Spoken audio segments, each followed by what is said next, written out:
It was fun Monday Night Football for everybody but Cardinals fans. And I hate to break it to Cardinals fans. I don't know what's up with your team. They have stunk. They have looked uninspired. They have looked like they were not supposed to be on the same field as some teams. When at the beginning of the season, they went on a run that made us feel like, oh my God, this Cardinal squad is the squad that we thought they could be last year when they were playing their best football. They were beating teams. They didn't seem satisfied. Kyler Murray was giving interviews. He was awesome. We're just trying to win. We're trying to win. He told us we got to work on consistency because last year they were a team that was up and down and up and down. This year they just started climbing and climbing and climbing. DeAndre Hopkins gets hurt. They have a bye week and everything changes. They come back on the other side of that thing. J.J. Watt also hurt on the defensive side of the ball. The fact that he got back, by the way. Wow. Impressed job, JJ. Didn't play as much as we maybe expected or thought or hoped that he would play. But also in the same vein, the amount of misery that dude has gone through in rehab over the last couple months to get back. I'm happy that he got a chance to get back on the field. It seemed like he was incredibly pumped while he was sitting on like 14, 15 Gatorade coolers before the game with cool-ass sunglasses on. I'm pumped for J.J. Watt to get back. Sorry that the season ended that way, but they need to figure it the fuck out over there because there's injuries in every single season in every single building. The fact that as soon as Nuke seemed to get injured, that entire team looked vastly different on defenses or on the offensive side of the ball. They're going to have to figure that out as they go forward. People are talking about Cliff Kingsbury. What the hell's going on with him? In the first, I guess, like 7 or 10 games of the season, his record is something that is just absurd. And then at the end of seasons, it's terrible. So does that mean the teams are catching on to his plays early? Is this the new Andy Reid season? Yes. Remember, back in the day, Andy Reid would win like the first 11 weeks. And then the back half of the season, he would start losing and there'd be an early playoff exit. And we thought it was a chance that Andy Reid would unload all of his plays early and then boom, he gets stagnant towards the end, they'd beat him. Now, it might have been just the fact that he didn't have all the players that he needed to continue to evolve and build plays and make plays late into the season. And obviously, Andy Reid's season has now become a playoff type conversation with that Chiefs squad who are just fucking around out there. Travis Kelce's just having the time of his life, and they're starting to win again. But maybe Cliff Kingsbury early gives everything up like Andy used to, and then everybody gets used to it, and then there's no adjustments late. Or maybe the team walks on the field and just looks completely different than they look at the beginning of the season. What the fuck's going on behind the scenes? At Tone Diggs, one half of the Hammer. Dahn. Cowboys, you're going to say something. I have that. 2019 lost 7 of the last 9. 2020 lost 5 of the last 7. 2021 lost 5 of the last 6. Ooh. That's not good. Yikes. No, one of them to the Lions. That is not good. And what is it? Is it the plays? Is it the players? Is it the coach? Is it the building? Is it the culture? Is it a combination of everything like that? That team has everything you need to go. They got a great city. Hey, great city. I fucking love that place. I love that place. Fantastic. They have a great city. The owner flying his plane around, picking people up, opening the checkbook. So it seems like the owner is going, hey, we'll give whatever. They got a young superstar quarterback. They seem to have an offense that works at the beginning of the season. They have a defense that's loaded. Buda Baker, I just saw his Instagram story. He is good. He is recovering. He's still in the hospital. Hasn't been able to shower yet, he said. Okay. He said, I stink. I just want to get home back to Arizona with my family. But thanked everybody for their well wishes. Hell of a season, Buda.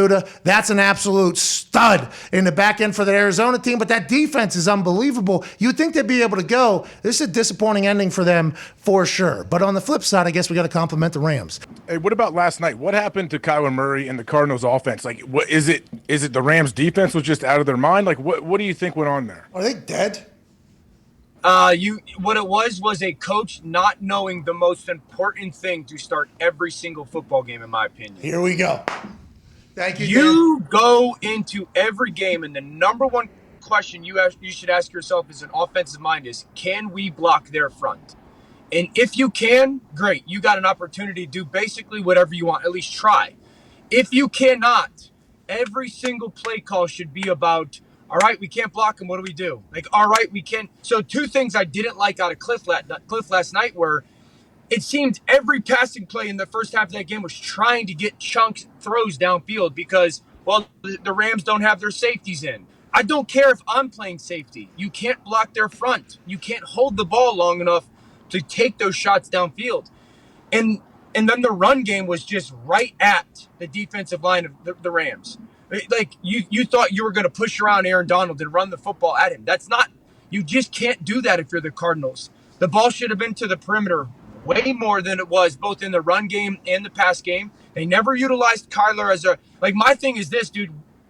Why did you take Kyler Murray with the number 1 pick if you weren't going to use him in all of his skills? If you weren't going to use him in all of his talent? Wait, his ability to run has to be a part of your football game in the designed aspect. So I thought that was a big deal. Kyler didn't play well, no doubt, but for me, it's always going to start with like the coaching and did you do the right stuff and did you not do the wrong stuff? And I think that's, as a player's show, we kind of do the same thing, right? Like, well, there's a reason the player's doing something. Let's assume this is strategy. Other people are very coach-based. Hey, the coaches said this, the players didn't execute, whatever the case is. Let's talk about Cliff Kingsbury's record towards the end of seasons. So in the last 3 years, we'll start from this year and we'll work backwards. He lost 5 out of the last 6. Last year, 5 out of the last 7. Then 2 years ago, 7 out of the last 9. Why is that? This kind of happened with Andy Reid back in the day, right? Where there was Andy Reid season, where the beginning of the year he would win and then it would fizzle out and it would ultimately lead to them kind of getting kicked out of the playoffs and him not winning the Super Bowl. Now it's vastly different with Patrick Mahomes and they continue to evolve. What is it about Cliff Kingsbury you think that down the stretch they can't really get it done? Is that scheme? Is it the team? Is he unlucky? It seems to be a narrative here that's starting to get painted. Yeah, I think it's probably a little bit of all that stuff, but the biggest thing is people understanding who they are, and getting a beat on what they're trying to do offensively. You guys know that the more tape you get on somebody, the more, the better understanding you have. So Cliff's offense, I think this year's a little bit of a different anomaly. I don't want to be like, Cliff did catch a little bit of a tough break losing J.J. Watt and DeAndre Hopkins this year. I don't think that we saw who the Cardinals at least had the potential to be with those injuries. But Cliff's offense is fundamentally based on, they run like 5 plays, and it's all based on those guys just finding space, and then what happens is teams start to, one, study your formations even more and know what you like to do out of those formations. They start to take that space away, and it's really difficult when your quarterback, there's very little that's based upon like timing and rhythm in Cliff's offense. It's more, recess and freelance and kind of creative style. And when defenses, AJ knows more than I do, like starts to take away the tendencies of those things, the consistency of their offense loses steam. I think that's a big thing. And again, the injuries were a big part of their conversation this year. How do they end up getting better? You think they're dead? You think they're done? You think? No. Like, we saw Kyler. As soon as you see Kyler in the first play of that game last night, you're like, oh, he's not here. Like, for whatever reason, it's just the swagger, the confidence. Even from Cliff, I think it's vastly different than at the beginning of the year. You think they just have to get reset, add a 6th or 7th play to the mix? Like, how do you think they go forward and get better? Yeah, I think, Cliff at the beginning of this year, they got to get more NFL concepts that are reliable pass game wise. And I saw Cliff kind of put those into their offense a little bit more this year.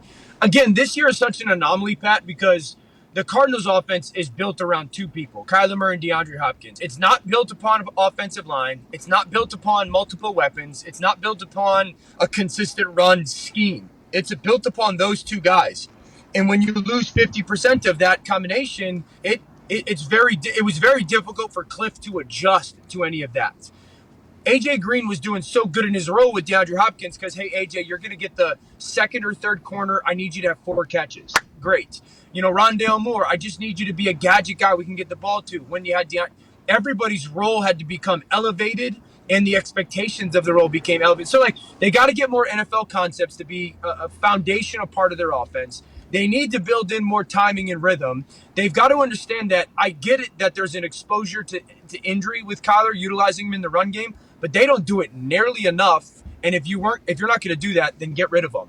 And I'm not saying they should get rid of Kyler, but you got to use his skill set. I think that's probably the 3 things that they've got to be honest about. That's a learning curve thing. So maybe they'll just continue to grow and get better, and this might be good in the long run. They took a step from last year to this year. Will they be able to do it again? Get J.J. Watt back in the fold super healthy. That's